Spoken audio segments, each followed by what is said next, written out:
Hello friends, welcome once again. तो last videos में हमने गवर्नमेंट ऑफ इंडिया एक्ट 1935 तक इन्फॉर्मेशन गैदर कर ली थी। सारी वीडियोस मैंने डाल दी हैं। एंड नेक्स्ट आज हम पढ़ने वाले हैं इंडियन इंडिपेंडेंस एक्ट 1947। तो 1935 में हमने देखा फेडरलिज्म आया, बैरियर की एबॉलिश हुई और अदर चेंजेस हुए। आरबीआई भी आया वहाँ पे और फेडरल कोर्ट भी बना। तो इस तरह के कुछ कॉन्स्टिट्यूशनल डेवलपमेंट्स हो रहे हैं।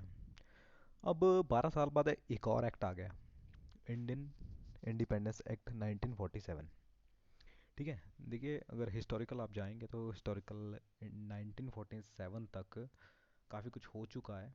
महात्मा गांधी जी ने काफ़ी ज़्यादा एफर्ट्स किए। उन्हीं एफर्ट्स के कारण Indian independence act British government को देना पड़ा इंडिया को। तो it's all about Mahatma Gandhi ji.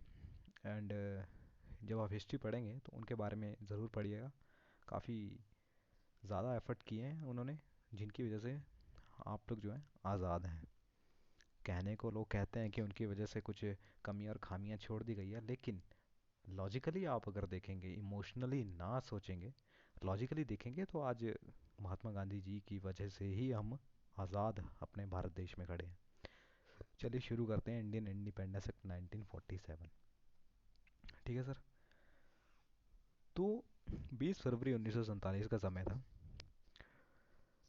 British prime minister Clement एटली, ठीक है, उस टाइम ब्रिटिश के जो पीएम थे क्लीमेंट एटली, है ना, उन्होंने ये डिक्लेरेशन दे दी कि हम जो है ब्रिटिश रूल इंडिया में ख़त्म कर रहे हैं। देखिए उस वक्त क्या हुआ था कि 1945 तक, 1944 तक वर्ल्ड वॉर टू जो है ख़त्म हो चुकी थी लगभग लगभग। और two super powers, United States of America and USSR, ठीक है। तो यूएसएसआर बेसिकली जो आज सबसे बड़ा देश है रशिया, उसका पार्ट था। और मेजोरिटी ऑफ पावर्स जो रशिया के पास ही थी उस वक्त। यूएसएसआर में जितनी भी कंट्रियाज थी, 15 कंट्रीज थी, तो यूएसएसआर में रशिया उनमें से एक थी। तो यूएसएसआर और यूनाइटेड स्टेट्स ऑफ अमेरिका, ये दोनों जो है विजेता देश कहलाए जाते थे, यूनाइटेड स्टेट्स ऑफ अमेरिका और यूएसएसआर। और कहा जाता था कि इन्होंने जो है वर्ल्ड वॉर जीती हुई है। हालांकि ये भी कहा जाता है कि ब्रिटेन भी जो है हारा नहीं था। Britain was not in the list of defeated countries. But in terms of economy, लड़ाई के बाद ब्रिटेन की जो इकोनॉमी थी वो एकदम बिल्कुल ठप हो चुकी थी। और ये मतलब ऐसी नौबत आने पड़ी थी ब्रिटेन को कि ब्रिटेन जैसे अन्य देशों को चलाने के लिए यूनाइटेड स्टेट्स ऑफ अमेरिका में इंडियन माफ़ कीजिए, इंटरनेशनल मॉनेटरी फंड आईएमएफ और वर्ल्ड बैंक स्थापित करने पड़े 1944 में। तो वहाँ पे एक तरह से वो लोन वाला हिसाब हो गया कि हम आपको लोन देंगे, आप अपनी इकोनॉमी दोबारा बूस्टअप कीजिए। तो ब्रिटेन भी एक तरह से हार ही चुका था। इकोनॉमी के पॉइंट ऑफ व्यू से देखें तो ब्रिटेन हार चुका था। और यही कारण था कि ब्रिटेन को जो है छोड़ना पड़ा इंडिया। इंडिया क्या, इंडिया के साथ और कई टेरिटोरीज जहां ब्रिटेन ने कैप्चर किया हुआ था उसको छोड़ना पड़ा। ठीक है। छोड़ना क्यों पड़ा? अब अपना घर तो संभाला नहीं जा रहा, बाहर क्या क्या संभालेंगे। एक टाइम ऐसा था कि उनका सूर्य कभी अस्त नहीं होता था। हर जगह कहीं ना कहीं उनकी, उनके द्वारा कोई ना कोई जगह कैप्चर की हुई होती थी पूरे वर्ल्ड में ब्रिटेन द्वारा। एक टाइम पे ब्रिटेन ने, मतलब ब्रिटेन ऐसा था कि ब्रिटेन ने हर देश को कैप्चर किया हुआ था, लगभग लगभग mostly majority of the countries. लेकिन वर्ल्ड वॉर टू के बाद हालत कुछ ऐसी आ गई ब्रिटेन के पास कि ब्रिटेन को अब जो भी कैप्चर की हुई टेरिटरीज थी, देश थे, उनको छोड़ना पड़ा। तो छोड़ना पड़ा। अब इकॉनमी सारी ख़त्म हो चुकी थी और ब्रिटेन ने फैसला लिया कि हम जो है इंडिया को भी आज़ाद कर देते हैं, हमसे ये नहीं चलेगा। और इधर से इंडिया की तरफ से प्रोटेस्ट बहुत ज़्यादा थे। तो यहाँ पे ब्रिटेन को छोड़ना पड़ा। अब इंडियन इंडिपेंडेंस एक्ट दिया उन्होंने। तो 20 जून 1947 की बात थी कि उनके जो पीएम थे उन्होंने डिक्लेयर कर दिया कि हम जो है इंडिया को आज़ाद कर रहे हैं। ठीक है, ब्रिटिश रूल इंडिया में ख़त्म हो जाएगा। ये कब ख़त्म होगा? 30 जून 1948 को। ठीक है, 30 जून 1948 को ये जो है हमारा ब्रिटिश रूल जो है ख़त्म हो जाएगा। देखिए ध्यान से समझिएगा, ये जो मैं लिख रहा हूँ 30 जून 1948 को, हमारा देश 15 अगस्त 1947 को आज़ाद हुआ है। क्यों ऐसा हुआ कि पहले ही आज़ाद हो गया? तो वहाँ पे जैसे कि पावर जो है, मतलब जब ट्रांसफ़र कर दी गई, भारत को ट्रांसफ़र कर दी गई, भारतीय जो गवर्नमेंट थी उसको जब ट्रांसफ़र कर दी गई, ठीक है, तो ये जो अनाउंसमेंट हुई, तो यहाँ पे मुस्लिम लीग जो थी ना आपकी, मुस्लिम लीग जो थी, तो उनको ये सब पसंद नहीं आ रहा था कुछ। जो ये जो ब्रिटिश गवर्नमेंट ने कहा कि हम जो है 30 जून 1948 को ऐसे ऐसे पावर ट्रांसफ़र कर रहे हैं, और आप सब अपना अपना देख लीजिए, और हम जो है इंडिया छोड़ के जा रहे हैं, ठीक है। अब मुस्लिम लीग को ये सब पसंद नहीं आया। मुस्लिम लीग को पसंद नहीं आया, मुस्लिम लीग ने डिमांड की पार्टीशन, हमें अलग करो, इंडिया और पाकिस्तान। मुस्लिम लीग ने बोला हमें अलग करो। तो अब 3 जून 1947 का समय था, ठीक है। 20 फरवरी को पहली डिक्लेरेशन हुई थी, अब 3 जून 1947 का समय था। 3 जून 1947, ठीक है जी। 3 जून 1947 के समय था, ब्रिटिश गवर्नमेंट ने एक और डिक्लेरेशन की, और इस बार क्लैरिफाई कर दिया कि जो भी कॉन्स्टिट्यूशन फ्रेम होगा इंडियन कॉन्स्टिट्यूएंट असेंबली के द्वारा, वो वहाँ पे लागू नहीं होगा जो उस कॉन्स्टिट्यूशन को लेना नहीं चाहते हैं, उस कॉन्स्टिट्यूशन के हिसाब से चलना नहीं चाहते हैं, ठीक है। ये वही कॉन्स्टिट्यूशन असेंबली है जो कि 1946 में बनी थी।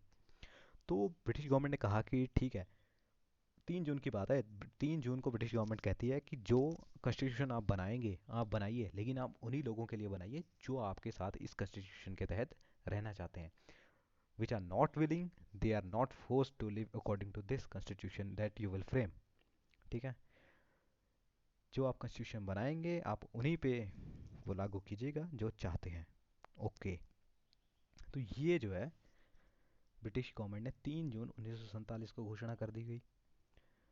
अब उसी दिन 3 जून 1947 के दिन अपने लॉर्ड माउंटबेटन जो कि थे वाइसरॉय उस टाइम पे, देखिए यहाँ लिखा है माउंटबेटन प्लान।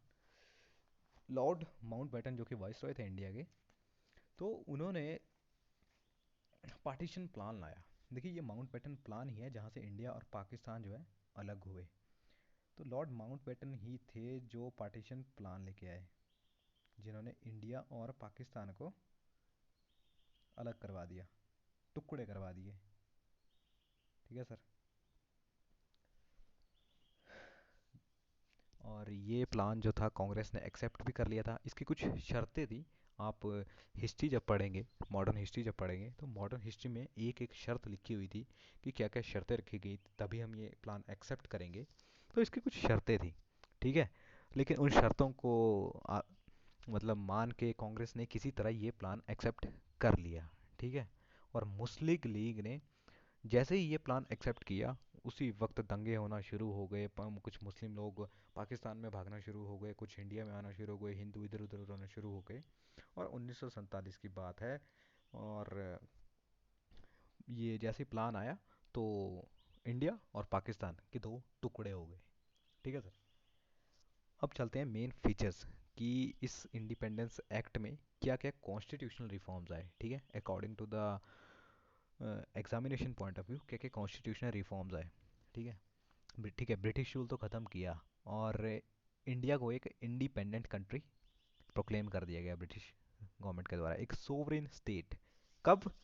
15 अगस्त 1947। 15 अगस्त 1947 को भारत जो है एक सोवरेन स्टेट थी, ठीक है। इंडिया और पाकिस्तान को अलग कर दिया गया, टुकड़े कर दिए गए, ठीक है। Partition of India and Pakistan, abolish office of viceroy, ठीक है। अब जो वाइसरॉय होता था ना, जो वाइसरॉय साहब आए थे ब्रिटिश रूल के द्वारा, तो उसका जो ऑफिस था ना, एक तरह से उसकी डेजिग्नेशन थी वो ख़त्म कर दी गई। ऑफिस ऑफ वाइसरॉय वॉज एबोलिश्ड, है ना। और जो गवर्नर जनरल होते थे ना, जो ब्रिटिश किंग के द्वारा भेजे जाते थे, ठीक है, मतलब कैबिनेट की एक तरह से मीटिंग वूटिंग के बाद जो ब्रिटिश किंग के द्वारा गवर्नर जनरल भेजे जाते थे, तो उनकी कोई रिस्पॉन्सिबिलिटी नहीं रहेगी अब। आप इंडिया में कुछ कीजिए, आप पाकिस्तान में कुछ कीजिए, उनकी कोई रिस्पॉन्सिबिलिटी नहीं रहेगी। तो एक तरह से वॉइस रॉय और गवर्नर जनरल के पद जो है अब एबॉलिश कर दिए गए, है ना। और जो कॉन्स्टिट्यूशनल असेंबलीज थी उनके हाथ में पावर दे दी गई, ठीक है। अब जो वॉइस रॉय और गवर्नर जनरल की डेजिग्नेशन ख़त्म की, तो वहाँ से ट्रांसफ़र कर दी गई सारी पावर्स कॉन्स्टिट्यूशन असेंबली को। कॉन्स्टिट्यूशन असेंबली क्या है? ये असेंबली वो बनना शुरू हो गई है जो कॉन्स्टिट्यूशन बाद में ड्राफ्ट करेगी, ठीक है। तो इसको पूरी पावर दे दी गई कि आप अपने हिसाब से फ्रेम करना आप शुरू कर दीजिए अपना कॉन्स्टिट्यूशन, और जैसे आपको ठीक लगता है आप अमेंड कीजिए, रिपील कीजिए, जिस हिसाब से आपको ठीक लगता है आप उस तरह से अपना कॉन्स्टिट्यूशन बनाना शुरू कर दीजिए। आप अब जो है इंडिपेंडेंट हो चुके हैं। ओके, ठीक है। अब क्या हुआ कि कॉन्स्टिट्यूशन असेंबली को पावर दे दी गई, आप लेजिस्लेशन शुरू कीजिए, एग्जीक्यूटिव शुरू कीजिए, ठीक है। और वहाँ पे कुछ चेंजेस ला दिए गए। चेंजेस ऐसे ला दिए गए कि जिस तरह से आपने पुराने सिविल सर्विस सर्वेंट्स जो है रिक्रूट किए थे, आप अब उस तरह रिक्रूट नहीं करेंगे। मतलब ये इंडियन कॉन्स्टिट्यूशन असेंबली की एक तरह से प्रोक्लामेशन की कि जिस तरह से पुराने सिविल सर्वेंट रिक्रूट किए गए थे, उस तरह से अब रिक्रूट नहीं किए जाएंगे। अब एक नया मोड़ लाएंगे हम, नया मोड़ लाएंगे, लेकिन शर्त यह भी थी कि जो 15 अगस्त 1947 से पहले के जो सिविल सर्वेंट थे वो अपना टेन्योर कंटिन्यू रखेंगे, ठीक है। वहाँ कोई चेंज नहीं आएगा, वो वैसे ही काम करते रहेंगे इंडिया में। ओके, ठीक है। ऑफिस ऑफ सेक्रेटरी ख़त्म कर दिया, ये मैंने आपको बता दिया। लैप्स ऑफ ब्रिटिश पैरामाउंटेसी, ठीक है। अब ब्रिटिश पैरामाउंटेसी, जिस तरह से ब्रिटिश रूल ने प्रिंसली स्टेट्स को बांधा हुआ था, ठीक है। कुछ ट्रिटीज़ की हुई थी, कुछ आपस में जैसे एक से ज़्यादा टेरिटोरीज तो इंडिया की, उनको अपने हिसाब से रूल करवा के ट्रिटीज़ की गई थी, संधियाँ बनाई गई थी। तो वहाँ पे वो भी ख़त्म हो गई, ठीक है। अब इंडिया जो है अपने हिसाब से जो ट्रिटीज़ थी उनको देखेगा, या तो उनको एबॉलिश करेगा या तो उनको रिव्यू करेगा। तो वहाँ पे वो भी अब ख़त्म कर दिया गया। प्रिंसली स्टेट्स को फ्रीडम दे दी गई। अब ये प्रिंसली स्टेट्स को फ्रीडम दे दी गई कि आपको अगर सही लगता है भारत के साथ जुड़ना, ठीक है, तो आप जुड़िए। मतलब फ्रीडम ये थी कि जिसको इंडिया जाना है इंडिया जाए, जिसको पाकिस्तान जाना है पाकिस्तान जाए। प्रिंसली स्टेट्स को फ्रीडम थी, आपके पास मर्जी है, ठीक है। आप या तो इंडिया ज्वाइन कीजिए, आप या तो पाकिस्तान ज्वाइन कीजिए। अगर आप कुछ भी ज्वाइन नहीं करना चाहते तो आप एक अलग ही स्टेट रहेंगी, ठीक है। आज़ादी के बाद तीन स्टेट्स ऐसी थी, आज़ादी के बाद तीन स्टेट्स ऐसी थी जो कि अलग थी, ना वो इंडिया में थी ना वो पाकिस्तान में थी। उसमें से सबसे पहली स्टेट थी आपकी JNK, जम्मू एंड कश्मीर, ठीक है। दूसरी थी आपकी जूनागढ़, ठीक है। और तीसरी थी आपकी हैदराबाद। देखिए उस टाइम ये स्टेट्स नहीं होती थी, अगर आज की बात करें तो आज जम्मू एंड कश्मीर अभी भी स्टेट नहीं है, आप एक यूनियन टेरिटरी कह सकते हैं पूरी जम्मू एंड कश्मीर को। लेकिन अब 2020 की बात करें तो बातें कुछ और है, ठीक है। तो उस टाइम स्टेट्स नहीं थी, उस टाइम टेरिटरीज होती थी ये, मतलब एक तरह से जगह होती थी, जगह होती थी हैदराबाद। तो ये तीन प्रिंसली स्टेट्स थी जो उस वक्त ना इंडिया ज्वाइन की ना पाकिस्तान ज्वाइन की। आफ्टर दैट फिर ये हमको पता है कि 1948 में भारत और पाकिस्तान की जंग छिड़ी जम्मू एंड कश्मीर की वजह से, और कश्मीर को जो है भारत की मदद मांगते हैं वक्त इंस्ट्रूमेंट ऑफ एक्सेशन साइन करना पड़ा, और कश्मीर जो है इंडिया की तरफ ऐड हो गया। तो यहाँ से फिर डिस्प्यूट होना शुरू हो गया जो आज 70 80 साल होने वाले हैं, अब भी ये डिस्प्यूट चलते आ रहे हैं, ठीक है। चलो नेक्स्ट चलते हैं, पावर टू गवर्नर जनरल। जैसा कि मैंने आपको बताया कि अब गवर्नर जनरल जो है इंडिया की तरफ से नियुक्त होंगे और वो इंडियंस कॉन्स्टिट्यूशन के हिसाब से काम करेंगे, ठीक है। और यहाँ पे क्या होगा कि जो गवर्नेंस होगी इंडिया और पाकिस्तान दोनों की, वहाँ पे तो ब्रिटिश गवर्नमेंट का कोई रूल नहीं होगा, ये ब्रिटिश गवर्नमेंट पहले ही कह दिया गया था, ठीक है। लेकिन इंडिया इंडिया की बात करेंगे तो जो गवर्नमेंट ऑफ इंडिया एक्ट 1935 में आया था, ठीक है। तो ये कहा गया कि जब तक आपका नया कॉन्स्टिट्यूशन नहीं बनता ना तब तक आप यहाँ तक जो कॉन्स्टिट्यूशन बनाए इस हिसाब से काम कर सकते हैं, ठीक है। बाद में आप अपनी कॉन्स्टिट्यूशन असेंबली ला रहे हैं तो उस हिसाब से अपने जो है रिफॉर्म्स जो है उनको डेवलप कीजिए, अमेंडमेंट्स लाइए। ये एक बात कही गई थी, ठीक है। और designated the governor as head of states, ठीक है। यहाँ पे कहा गया कि गवर्नर जनरल जो होंगे उनके पास पहली बात तो पूरी पावर होगी, ठीक है, किसी भी बिल को असेंट करने की, किसी भी बिल को असेंट करने की।